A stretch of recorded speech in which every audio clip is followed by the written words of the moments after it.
Esse é o nosso trabalho de Bases Morfofuncionais 2, referente ao terceiro ciclo do segundo período de Medicina, na Faculdade Atenas de Sete Lagoas. O nosso grupo é composto pelos integrantes Alexia Janice, Fernando Augusto, Gabriel Domingues, eu, que sou o Ian, Marco Antônio, Maria Clara, Renata Elizabeth e a Roberta Nina. O objetivo do nosso vídeo é correlacionar os conteúdos das matérias de Bases Morfofuncionais 2 com esse caso clínico a respeito de um paciente tabagista. Logo, para que a nossa apresentação seja mais dinâmica, eu fiquei responsável por apresentar a parte de embriologia e histologia, o Fernando ficou com bioquímica e genética, e o Gabriel irá fazer a relação com a anatomia e a fisiologia. Do ponto de vista embriológico, compreender o desenvolvimento da traqueia e dos pulmões é muito importante para relacionarmos o conteúdo com o caso clínico. Essa imagem, inicialmente, ilustra a morfogênese da traqueia através de 3 desenhos. Acompanhando os desenhos da esquerda para a direita, é possível visualizar que durante a separação do intestino anterior, o divertículo laringotraqueal, também conhecido como divertículo respiratório, origina as pregas traqueoesofágicas. Essas pregas, ao se fecharem, formarão a traqueia e 2 evaginações laterais, que são denominadas de brotos brônquicos primários. Já nessa figura, que representa secções transversais do tubo laringotraqueal, ilustrando os estágios sucessivos de desenvolvimento da traqueia, nós conseguimos visualizar em A o seu estágio de 4 semanas, em B o seu estágio de 10 semanas e em C, que é o desenho da micrografia representada em D, vemos o estágio de desenvolvimento da traqueia com 12 semanas. A figura nos mostra ainda que o revestimento endodérmico se diferencia no epitélio e glândulas da traqueia e no epitélio pulmonar, e que o mesênquima esplâncnico forma a cartilagem, o tecido conjuntivo e os músculos da traqueia. A respeito da morfogênese dos pulmões, essa figura representa, em A e em B, o desenvolvimento do broto respiratório, que também é conhecido como broto pulmonar. Ele irá se desenvolver na extremidade caudal do divertículo laringotraqueal. Logo, esses brotos crescem lateralmente para dentro dos canais pericárdio-peritoneais, como ilustra, especialmente no desenho B, essa figura.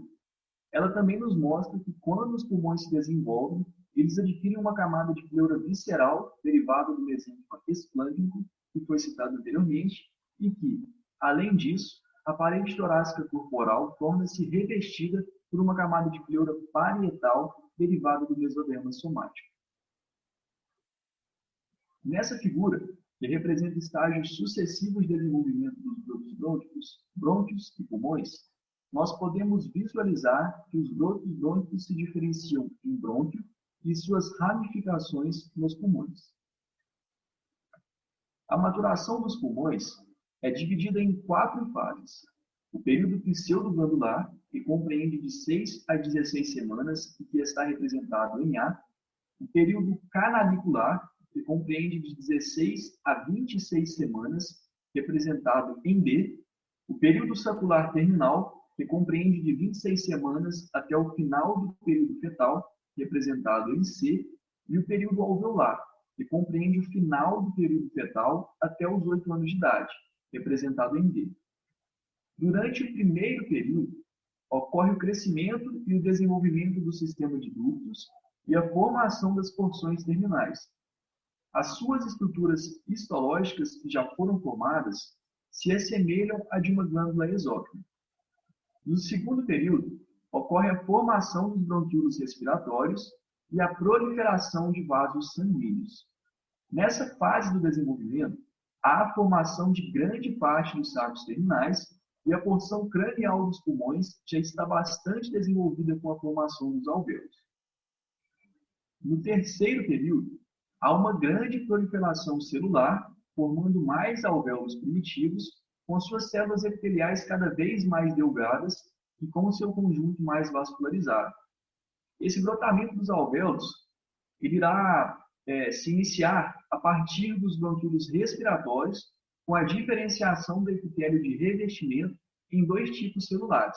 E quais seriam eles?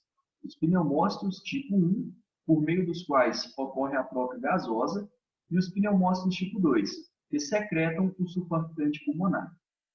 Já no quarto e último período, ocorre a diferenciação dos alvéolos primitivos em alvéolos maduros. Aproximadamente 95% dos alvéolos maduros são produzidos nessa etapa. Os pneumócitos tipo 1 tornam-se cada vez mais delgados, aumentando a superfície de contato entre o ar, suas membranas plasmáticas e o sangue, e os pneumócitos do tipo 2 aumentam consideravelmente a produção da substância surfactante. Dado o exposto, torna-se possível fazermos uma análise clínica em embriologia. Para isso, 4 pontos principais vão de encontro ao conteúdo. O primeiro se refere à relação entre a maturação dos pulmões e o tabagismo na adolescência. Isso porque, como o último estágio do desenvolvimento dos pulmões, que é o período alveolar, se conclui aos 8 anos, há uma certa proximidade entre a maturação final dos pulmões e o contato precoce do paciente com o cigarro, segundo o qual diz ter sido aos 15 anos de idade. O segundo é a associação da tosse produtiva com as glândulas seromucosas e as células caliciformes. Esse ponto ele é muito importante porque a tosse produtiva é um indício de trabalho excessivo feito pelas glândulas e pelas células supracitadas. Tendo como base o terceiro ponto, a exposição crônica à fumaça do cigarro provoca alterações metaplásicas na mucosa respiratória, com aumento no tamanho e número de células caliciformes, o que, por consequência, aumentará também a secreção nas vias aéreas. Além disso, alguns ensaios in vitro demonstraram que a exposição à fumaça do cigarro também pode vir a inibir o transporte de cloreto em células epiteliais, o que pode promover alterações fisiológicas semelhantes. Já a respeito do último ponto, estudos demonstraram que a cotinina, o metabólito tóxico da nicotina, é capaz de reduzir de maneira significativa o batimento ciliar de células epiteliais in vitro. Portanto, a inalação da fumaça pode vir a produzir estase de secreções e infecções respiratórias de repetição. Do ponto de vista histológico, compreender a histologia das fossas nasais, nasofaringe, orofaringe, traqueia, brônquios, bronquíolos e alvéolos também é muito importante para conseguirmos relacionar o conteúdo com o caso clínico.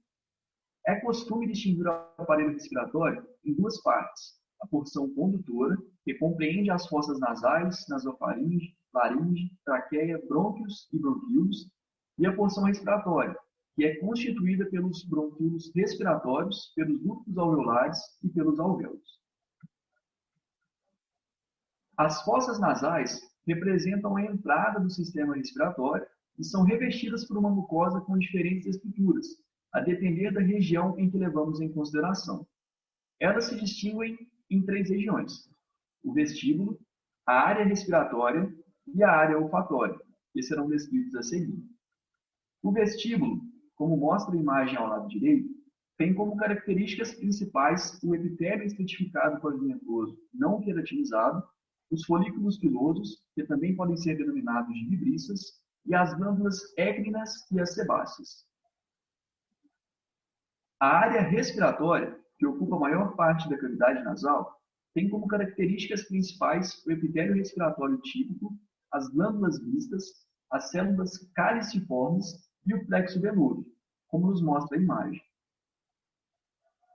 Já a área olfatória, que é responsável pela sensibilidade olfativa, possui um epitélio pseudoestratificado com a presença de glândulas de Bowman, que são glândulas serosas alveolares, e 3 tipos de células: a de sustentação, que são compostas por colunas com microvilosidades, as basais, que são células-tronco, e as células olfatórias, caracterizadas pela presença de cílios imóveis. A nasofaringe é a primeira parte da faringe, que continua caudalmente com a orofaringe, que representa a porção oral desse órgão. No desenho à direita, que se subdivide em 2 imagens histológicas, se faz possível distinguir as 2 partes. A nasofaringe possui tecido epitelial pseudo-estratificado cilíndrico ciliado, enquanto que a orofaringe possui tecido epitelial estratificado não queratinizado. A traqueia é uma continuação da laringe que termina se ramificando nos dois brônquios extrapulmonares. Ela é um tubo revestido internamente por epitélio do tipo respiratório, ou seja, epitélio pseudoestratificado com células colunares ciliadas, responsáveis pelo transporte de muco, e células caliciformes, que são responsáveis pela produção de muco, como ilustra a figura ao lado esquerdo. Além disso, na traqueia também aparecem glândulas serosas, ou seja, que contém secreção fluida, cartilagem hialina, tecido conjuntivo e também o pericônio, como representado na figura que está ao lado direito. A traqueia, ainda, apresenta 4 camadas, que também podem ser denominadas de túnicas. A túnica adventícia, que é composta por tecido conjuntivo frouxo, a cartilagem hialina, ou cartílago hialino, a túnica mucosa e a túnica submucosa. Os brônquios são divididos em 2 ramos, como nos mostra a primeira lâmina. Os ramos maiores, nos quais o epitélio é o respiratório típico, e os ramos menores, nos quais o epitélio pode ser o cilíndrico simples ciliado. Além disso, nas lâminas nós também conseguimos visualizar as características gerais dos brônquios. E quais seriam elas? A presença de feixes contínuos de músculos lisos, as fibras elásticas, as glândulas serosas e também as células do balde. A ramificação dos brônquios terciários resultarão nos bronquíolos. Cada bronquíolo se ramifica geralmente em 5 a 7 bronquíolos terminais. Cada um destes originará, por sua vez, 2 ou mais bronquíolos respiratórios. Os bronquíolos terminais são as últimas porções da árvore brônquica. Eles possuem epitélio colunar baixo, ou cúbico, com células ciliadas e não ciliadas. Já os bronquíolos respiratórios constituem a transição entre a porção condutora e a porção respiratória.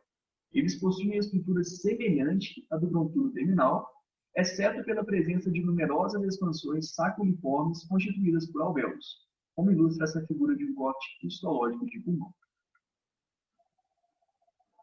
Feita a exposição teórica, torna-se possível, agora, fazermos uma análise clínica em histologia, através de uma discussão com base nos efeitos da fumaça de cigarro sobre o epitélio respiratório.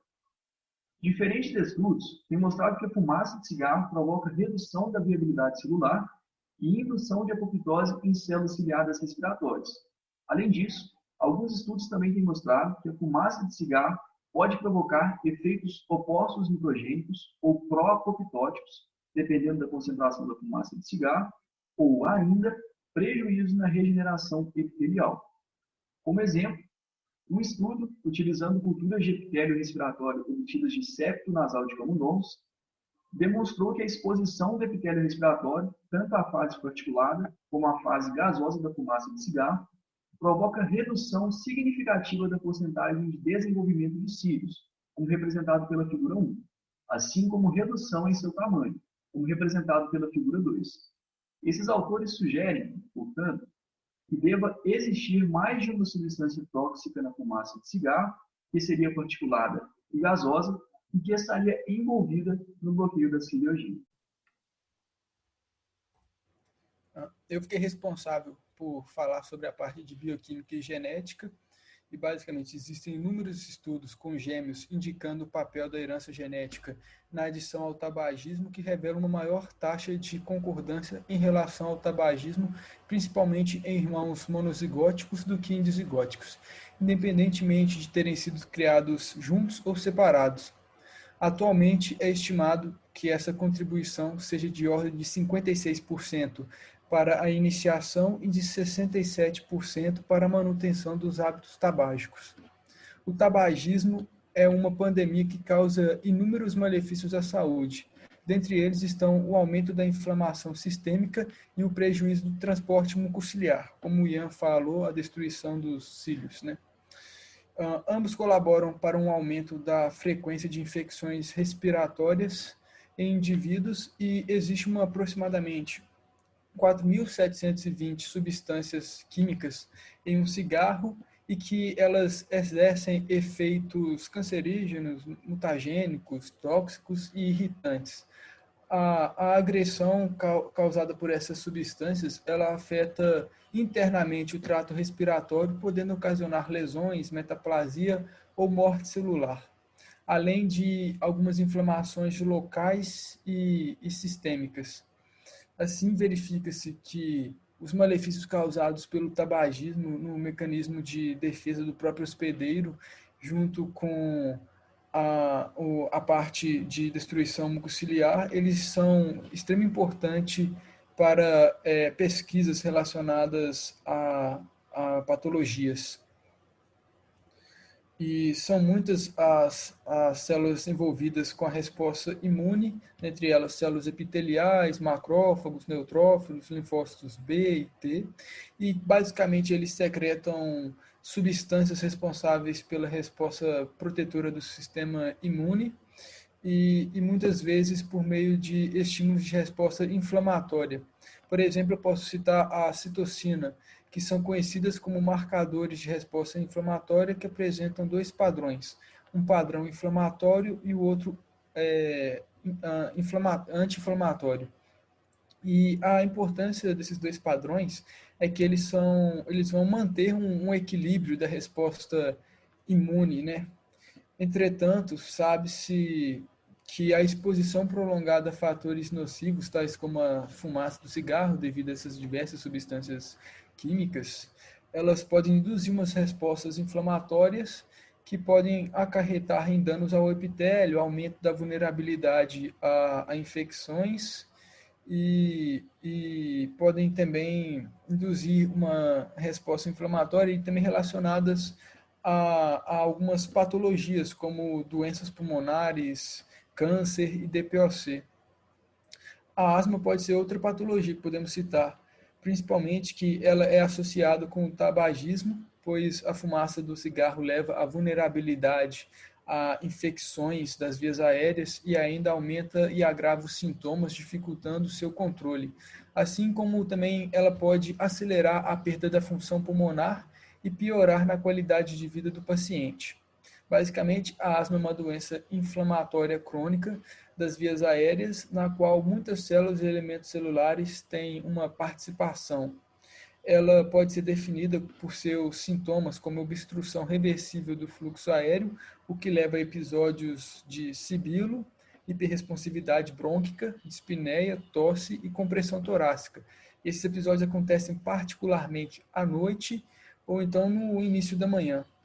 Basicamente, a asma tem um componente genético substancial com estimativas de herdabilidade variando de 35% a 95%. Em alguns casos, monogênicos foram relatados, porém eles são raros e a maioria dos casos de asma provavelmente seja o resultado de numerosos fatores genéticos e ambientais que vão sofrer interações. Dados sugerem que a asma surge a partir de diferentes genes em diferentes indivíduos que levam ao mesmo fenotipo ou então múltiplos genes que atuam no mesmo indivíduo para produzir o fenotipo. Além disso, também temos algumas interações complexas entre os fatores ambientais e genéticos. Porém, dados em seres humanos e animais sugerem atualmente que a síndrome da asma seja provavelmente transmitida por vários genes, onde alguns podem influenciar no desenvolvimento, outros já influenciam na gravidade e ainda existem alguns que influenciam na resposta do paciente à terapia. Bem, além da asma, outra doença que nós podemos citar, que está relacionada com o tabagismo, são as doenças obstrutivas pulmonares crônicas, chamadas DPOC. Ela é uma doença previsível e tratável, caracterizada por obstrução do fluxo aéreo e persistente e usualmente progressiva e associada a uma resposta inflamatória crônica normal nas vias aéreas e no pulmão. Principalmente está relacionada com as substâncias químicas presentes no cigarro, que vão causar inflamação e tal. O tabagismo é considerado um dos principais fatores de risco externos e pode estar envolvido com a redução dos níveis plasmáticos de alfa-1 antitripsina. Além disso, a DPOC é uma doença genética autossômica codominante e, porém, ela pode ser influenciada por diversos fatores ambientais, principalmente aqueles que envolvem uma resposta inflamatória. O tabagismo também aumenta a atividade de protease, facilitando a destruição tecidual. É importante também que nós encontramos que algumas vezes confunde-se asma com DPOC, pois esses distúrbios causam sintomas parecidos e produzem resultados semelhantes nos testes de função pulmonar, mas eles se diferenciam em aspectos biológicos importantes que não são sempre clinicamente evidentes.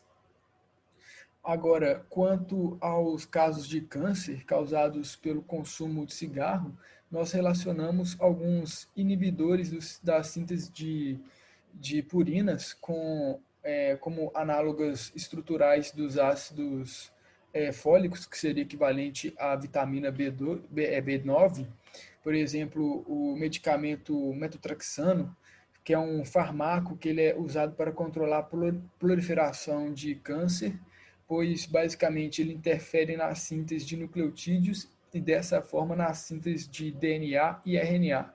Porém, os inibidores de síntese de purina são extremamente tóxicos para o tecido humano e, como resultado disso, o indivíduo ele vai sofrer alguns sintomas adversos, como, por exemplo, anemia, descamação da pele, imunodeficiência e perda de cabelo.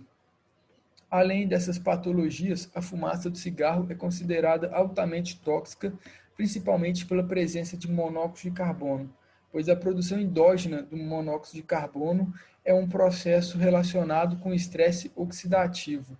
Além disso, o monóxido de carbono ele vai sofrer aquele processo, pode sofrer o processo de causar hipóxia, porque as hemoglobinas elas vão se ligar mais facilmente com monóxido de carbono do que com o oxigênio. E isso causa um grande prejuízo para o tecido. E, porém, todas essas patologias podem ser evitadas, basta não fumar, e também estudos indicam que com a cessação do tabagismo, isso pode acarretar em uma melhora desses patologias, melhora do prognóstico, melhora do diagnóstico, tudo. Eu vou falar agora dos aspectos anatômicos que envolvem o nosso caso clínico. Mas antes de falar qual a alteração que o uso do tabaco faz com o nosso sistema respiratório, eu vou dar uma visão geral do que compõe, quais são as partes dos órgãos principais, né, do nosso sistema respiratório, que são os nossos pulmões. Como todo mundo já sabe, nós possuímos 2 pulmões, que eles estão presentes na nossa cavidade torácica.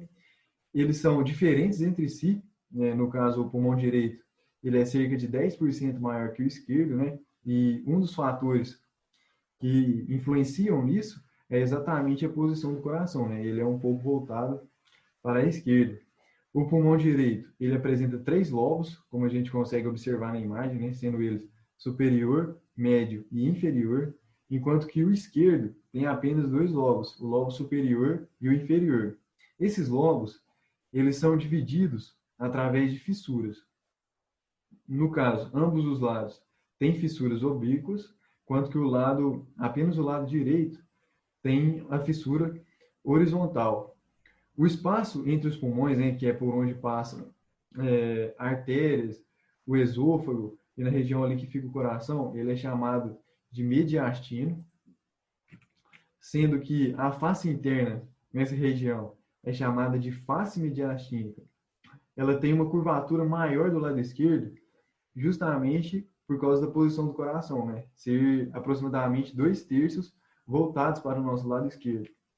A face do pulmão, que está em contato com as nossas costelas, né? Essa face mais lateral, ela recebe o nome de face costal, e seguindo essa mesma lógica, a face inferior, que nesse caso está em contato com o nosso diafragma, é a face diafragmática. Essa região inferior recebe o nome de base dos nossos pulmões, enquanto que a superior, né, que está ali bem no pico do nosso lobo superior, é chamada de ápice dos pulmões. Ambos os pulmões têm cerca de 500 milhões de alvéolos pulmonares, aproximadamente. Importante destacar também que, quando em repouso, os nossos pulmões se estendem da primeira costela até a sétima costela, aproximadamente, e esse valor varia durante a nossa respiração. Por exemplo, na inspiração, quando o diafragma desce, o nosso pulmão consegue alcançar costelas mais inferiores. E na expiração, no momento que o diafragma sobe, o nosso pulmão consegue alcançar costelas superiores. O local que a gente consegue observar na imagem, que é a entrada dos brônquios principais, não só dos brônquios, entram ali também artérias e veias pulmonares, ele é chamado de hilopulmonar, e além disso, as curvas presentes entre as fases dos pulmões são chamadas de margem. Outra coisa, o pulmão direito ele é um pouco mais elevado que o esquerdo. Isso por causa da posição do fígado logo abaixo dele ali na direita. Então, o fígado vai acabar ocupando um pouco de espaço, então o pulmão direito é um pouco mais levantado se comparado com o esquerdo. Agora, falar sobre as diferenças que possui um pulmão saudável de um pulmão de uma pessoa que fuma há vários anos. A primeira diferença, e a mais clara que a gente consegue observar, é a coloração. O pulmão de uma pessoa que não fuma, ele tem uma coloração muito mais avermelhada, né? Bem mais clara. Enquanto que, no caso da imagem da direita, um pulmão de uma pessoa que fuma há mais de 20 anos tem uma coloração muito mais escura. E por que isso acontece? Além da pessoa inalar carvão, que está presente ali no cigarro, ela inala mais de 2.000 substâncias tóxicas também, que vão fazer que o tecido do pulmão se escureça bastante. A imagem da direita é tirada de um vídeo em que é feito um teste de injeção de ar em ambos os pulmões, tanto o saudável quanto de um fumante, para ver qual que é a resposta de elasticidade desses pulmões. Nesse caso, a gente não vai conseguir observar na imagem, mas dá para perceber no vídeo, é que um pulmão saudável, ele consegue se dilatar e comprimir com muito maior facilidade do que o pulmão de um fumante. O pulmão do fumante, no caso, não consegue se comprimir e liberar totalmente esse ar, o que vai acabar acumulando ar no seu interior, o que vai ocasionar diversos outros problemas, né? Vai acabar bloqueando alguns canais importantes para as trocas gasosas. Agora, falando a respeito dos aspectos fisiológicos. O Guyton utiliza de algumas doenças para explicar quais são os danos, né? O que causa o uso do tabaco no nosso sistema respiratório. Uma dessas doenças é a doença pulmonar obstrutiva crônica. A maioria dos fumantes crônicos acaba desenvolvendo um grau variado de obstrução brônquica, e que isso vai depender da quantidade e de quanto tempo a pessoa vai tendo esse uso de tabaco diariamente. Em condições mais graves, essa pessoa vai desenvolver um aprisionamento alveolar e, consequentemente, o efizema. Esse aprisionamento alveolar é uma retenção de gás que pode acontecer tanto no pulmão inteiro como só em parte dele, né? Como eu já citei, o pulmão de fumante não consegue expelir todo esse ar, o que vai ocasionar uma obstrução, seja ela parcial ou completa, das vias aéreas. Já o enfisema, ele já é uma doença degenerativa que acontece por causa da agressão, que acontece por causa tanto das toxinas quanto da fumaça, né? Acaba que vai agredir as células do nosso trato respiratório, e isso até elevar esse grau de doença degenerativa. Então, esse enfisema vai causar destruição de muitas paredes alveolares. Então, na doença pulmonar obstrutiva crônica, algumas áreas do pulmão vão ter uma derivação fisiológica séria e outra um espaço morto fisiológico sério. Isso vai diminuir bastante a efetividade dos pulmões na sua principal função, que é as trocas de gases. É importante destacar também que essa é a causa mais prevalente de incapacidade pulmonar nos dias atuais. Nas imagens da direita, a gente consegue perceber o antes e o depois do interior dos nossos pulmões, né? Que antes acaba que vai ter uma microvilosidade muito maior, né? A superfície de contato é muito maior, enquanto que depois o fato dele ser liso vai ter um prejuízo muito grande na quantidade de troca gasosa que esse pulmão, que esse indivíduo vai conseguir fazer, né? Isso vai prejudicar ele em diversas atividades do dia a dia. Uma delas é a prática da atividade física, né? O Guyton também relaciona essas duas coisas, né? O uso do tabaco com prejuízo na prática de exercício e que não é um segredo para ninguém, né? Que uma pessoa que fuma tem um fôlego menor. Isso é verdade por diversos motivos, né? O Ian já citou que a fumaça vai causar uma irritação que vai incentivar as células a produzirem muco, além do efeito da nicotina de paralisia dos cílios, né? E o que vai fazer essa substância acumular ainda mais no interior dos pulmões.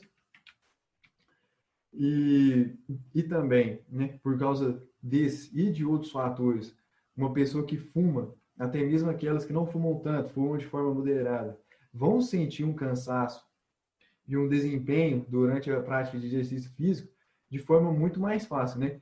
No entanto, uma pessoa que faz o uso crônico diário há vários anos vai ter um prejuízo ainda muito maior. Alguns locais citam que se esse enfisema tiver um estado muito grave, a pessoa, além de desenvolver bronquite crônica, obstrução de muitos bronquíolos terminais e a destruição de muitas paredes alveolares, ela vai ter dificuldade de fazer atividades simples. Até mesmo ao caminhar pela sala de casa, a pessoa já vai ficar ofegante, já vai ficar cansada e não vai conseguir exercer essa atividade de maneira eficiente. Então, muito obrigado pela atenção. Esse foi o nosso trabalho. E aqui estão as nossas referências bibliográficas, né? Como eu já citei, a gente usou o Guyton, o Lane, etc., e vários outros artigos.